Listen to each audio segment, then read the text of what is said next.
क्या आपने कभी सोचा है कि बच्चे इतने स्टबर्न और अग्रेसिव क्यों बन रहे हैं? जैसे हम देखते हैं, फोन और टैबलेट के बिना कितने सारे बच्चे खाना ही नहीं खाते। अगर मना कर दे तो गुस्सा करते हैं, अड़ जाते हैं और खाना खाने से ही मना कर देते हैं। ये तो बस एक एग्जाम्पल है, लेकिन आजकल तो जनरली ही बच्चों में इतनी फ्रस्ट्रेशन, गुस्सा और जिद आ गया है जो पहले कभी नहीं था। जो आज मैं आपके साथ शेयर करने जा रही हूँ, ये एंशिएंट इंडिया की एक बहुत डीप साइंस है जिसे हम अपनी मॉडर्न लाइफ में एकदम भूल चुके हैं। जब हमने इस फॉरगॉटन साइंस को गहराई से स्टडी किया तो हमें कुछ ऐसी प्रैक्टिसेस रिवील हुई कि जिससे हम मदर के वूम से ही अपने बच्चों में काइंडनेस, रिस्पेक्ट और लव जैसी क्वालिटीज इंस्टिल कर सकते हैं। इस साइंस को हमारे स्क्रिप्चर्स में गर्भ संस्कार कहते हैं। गर्भ मतलब वूम्ब और संस्कार का मतलब है वैल्यूज। इस नॉलेज से हम अपने अनबॉर्न बेबी में गुस्से और जिद जैसे नेगेटिव इमोशंस के सीड डलने से रोक सकते हैं और वूम्ब से ही उन्हें एक अच्छा कैरेक्टर गिफ्ट कर सकते हैं। कितने इम्पोर्टेंट है ये 9 महीने जहाँ हम अपने बच्चे की पर्सनैलिटी और कैरेक्टर की फाउंडेशन उनके पैदा होने से पहले ही तय कर सकते हैं। साइंस के हिसाब से बच्चे की पर्सनैलिटी, बिहेवियर और कैरेक्टर का 80% डेवलपमेंट माँ के वूम में ही होता है।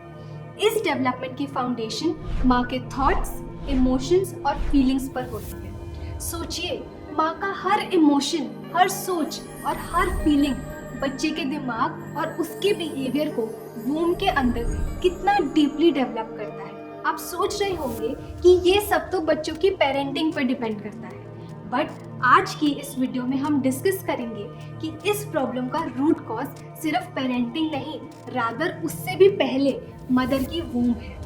हम आपके साथ आज 3 प्रैक्टिसेस शेयर करेंगे जो मदर्स अपनी प्रेगनेंसी के दौरान फॉलो करके अपने बेबी में अच्छा कैरेक्टर, पर्सनैलिटी और बिहेवियर इंस्टिल कर सकती है। जब आप एक मिट्टी का घड़ा यानी क्ले पॉट खरीदते हैं तो क्या आप उसकी साइज बदल सकते हैं या उसका बेसिक स्ट्रक्चर को चेंज कर सकते हैं? नहीं ना। लेकिन जब वही क्ले पॉट बन रहा होता है तो आप उसे जैसे चाहे वैसा बना सकते हैं। बिल्कुल इसी तरह जब एक बच्चा अपनी माँ के वूम्ब में होता है तब उसकी पर्सनैलिटी, कैरेक्टर और बिहेवियर डेवलपिंग स्टेज में होता है।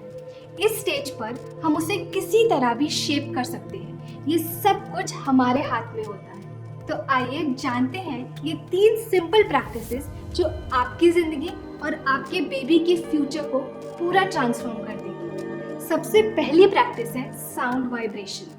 साउंड वाइब्रेशंस सिर्फ सुनने की चीज नहीं है, ये महसूस की जा सकती है। ये एक पावरफुल वाइब्रेशन है जो हवा के जरिए ट्रैवल करके हमारे इमोशंस और आसपास के एनवायरनमेंट पर गहरा असर डालती है। अभी जब मैं ये बात कह रही हूँ और बैकग्राउंड में सॉफ्ट म्यूजिक बज रहा है, आपको इमोशनल फील हो रहा होगा। और अब सोचिए वही बात जब मैं एक मोटिवेशनल म्यूजिक के बैकग्राउंड में बोलती हूँ तो ये कितनी इंस्पायरिंग लगती है। देखा ये फर्क क्यों आया? ये सब इसीलिए होता है क्योंकि साउंड वाइब्रेशंस हमारे इमोशंस और हमारी एनर्जी लेवल्स पर डायरेक्टली इम्पैक्ट करते हैं। हमारी बॉडी 60% पानी से बनी होती है और पानी साउंड वाइब्रेशंस को आसानी से अब्सॉर्ब करता है। जब बेबी माँ के वूम्ब में होता है तो वो एक एमनियोटिक सैक में होता है, एक प्रोटेक्टिव पानी की लेयर जो बेबी को सराउंड करती है। माँ की आवाज या जो भी साउंड्स माँ सुन रही होती है वो सब पानी के जरिए बेबी तक पहुँचती है। सोचिए जब हम कोई भी सॉफ्ट और कामिंग म्यूजिक सुनते हैं तो ये वाइब्रेशंस बेबी को कंफर्ट और प्रोटेक्शन का एहसास देती है। ये वाइब्रेशंस बेबी के हार्ट बीट को शांत करती है और उसके माइंड को रिलैक्स करती है। लेकिन जब हम लाउड और हार्श म्यूजिक जैसे रॉक म्यूजिक या हैवी बीट सुनते हैं तो ये वाइब्रेशन हमारे पूरे शरीर में फैलती है और बेबी को डिस्टर्ब करती है। ये सब इमोशंस हमारे बेबी को डायरेक्टली बहुत ज़्यादा इम्पैक्ट करती है। साइंस ने साबित किया है कि प्रेगनेंसी के दौरान बेबी के ब्रेन एक स्पॉन्ज की तरह होता है जो हर साउंड और वाइब्रेशन को इजीली सोक करता है। ये 9 महीने आप बिल्कुल भी पार्टीज, सिनेमाज या क्लब में जाना अवॉइड करें जहां बहुत लाउड साउंड्स हो सकते हैं। ये स्टेप सुनने में बहुत छोटा है, लेकिन इसका इम्पैक्ट बहुत बड़ा और पावरफुल है। स्पिरिचुअल सॉन्ग्स, सॉफ्ट म्यूजिक या सूदिंग इंस्ट्रूमेंटल म्यूजिक सुनने की कोशिश करें जो आपके बेबी के लिए एक पॉजिटिव एनवायरनमेंट बनाए। आपकी मदद के लिए हमने एक स्पेशल प्लेलिस्ट बनाई है जिसका लिंक नीचे डिस्क्रिप्शन बॉक्स में है। अब बढ़ते हैं अपने सेकंड प्रैक्टिस पे, ईटिंग राइट। हम सब ने ये कहावत तो ज़रूर सुनी होगी, जैसा अन्न वैसा मन। मतलब जो हम खाते हैं उसका सीधा असर हमारे माइंड और इमोशंस पर पड़ता है। जो हम खाते हैं वही हमारे ब्लड का हिस्सा बनता है और वही हमारे बेबी के सेल्स को नरिश करता है। तो अब बात करते हैं उन चीज़ों की जो आपको 9 महीने में बिल्कुल अवॉइड करनी है। सबसे पहले, अगर आप नॉन वेजिटेरियन हैं तो अपनी डाइट से नॉन वेज फूड बिल्कुल हटा दीजिए। सोचिए, एक जानवर को स्लॉटर होने से पहले कैसे इमोशन से गुजरना पड़ता होगा। गुस्सा, नफरत, डर। जब आप ये मीट कंज्यूम करते हैं तो आप साथ में ये सारे नेगेटिव इमोशंस, टॉक्सिन्स और स्ट्रेस भी अपने शरीर में ले जा रहे हैं। जिस चीज़ में खुद लाइफ नहीं है वो हमारे बच्चे को लाइफ कैसे दे सकता है? हम किसी और का जीवन लेकर अपने बच्चे को खुशी कैसे दे सकते हैं? याद रखें, हमारी बॉडी हमारे बेबी का पहला घर है। हमें इस घर को एक ब्यूटीफुल फ्लावर गार्डन बनाना है, ना कि एक डेड बॉडी का ग्रेवयार्ड। अपनी डाइट से नॉनवेज खाना एकदम हटा दीजिए। इसके बदले में fresh fruits, vegetables, grains, nuts and seeds अपने डाइट में शामिल करिए, जो सच में हमारे बेबी को पोषण और एसेंशियल न्यूट्रिएंट्स देगा। तो बढ़ते हैं अपनी आखिरी प्रैक्टिस पे, पॉजिटिव इमोशंस। अपनी आंखें बंद करिए और इमेजिन करिए कि आप एक ऐसे रूम में एंटर कर रहे हैं जहां आपके सब अपने हैं। आपको सब प्यार से वेलकम कर रहे हैं, लोग मुस्कुरा रहे हैं और एक दूसरे से प्यार से बात कर रहे हैं। रूम की वार्मथ और पॉजिटिविटी एकदम महसूस हो रही है। क्या सोचते ही आपके चेहरे पर एक मुस्कान आई? अब इमेजिन करिए कि आप दूसरे रूम में एंटर करते हैं जहां कुछ लोग लड़ रहे हैं, चिल्ला रहे हैं और माहौल में टेंशन है। कैसा लग रहा है? भारी, उदास, नेगेटिव? क्यों?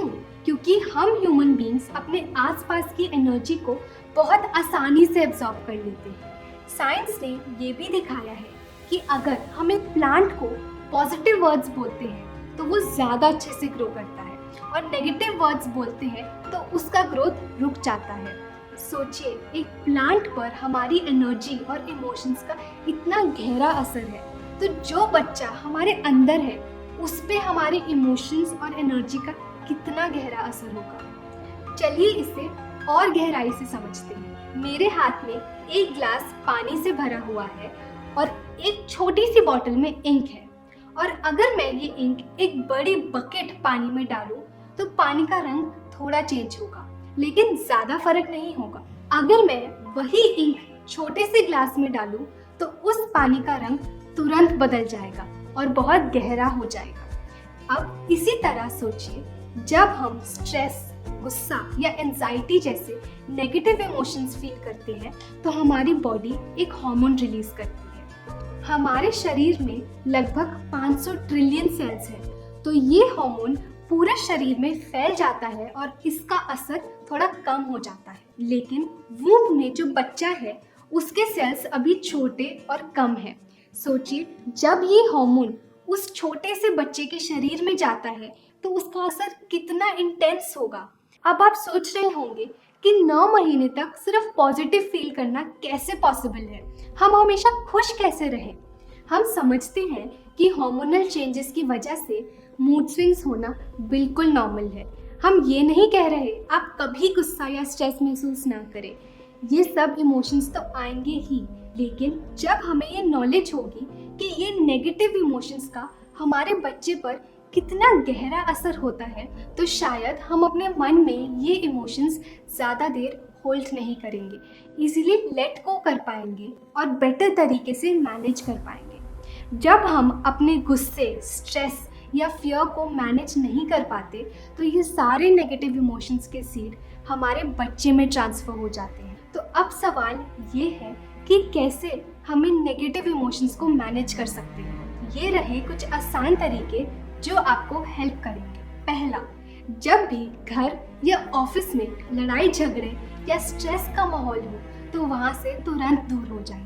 हर सेकंड जो आप स्ट्रेसफुल माहौल में स्पेंड करते हैं वो आपके बेबी को वीक बना रहा है। दूसरा, नेगेटिव कंटेंट से बच कर रहे। हॉरर मूवीज, मार धाड़ वाली फिल्में, खून खराबे वाली फिल्में या नेगेटिव न्यूज़ से दूर रहे। ये सब चीज़ें हमारा स्ट्रेस बढ़ाने का काम करती है। तीसरा, अब वो चीज़ें करिए जो आपको खुशी देता है, चाहे वो कुकिंग हो, डांसिंग हो, रीडिंग हो, निटिंग हो, पेंटिंग, ड्राइंग, जो भी चीज़ आपको खुशी देती है वही करिए। चौथा, सॉफ्ट और पीसफुल म्यूजिक सुनिए।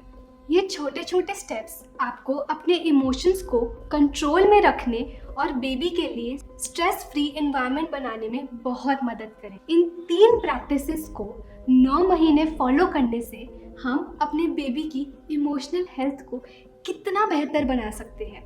सोचिए, ये 9 महीने कितने प्रेशियस हैं। ये हमारे बेबी के जीवन का सबसे खास समय है।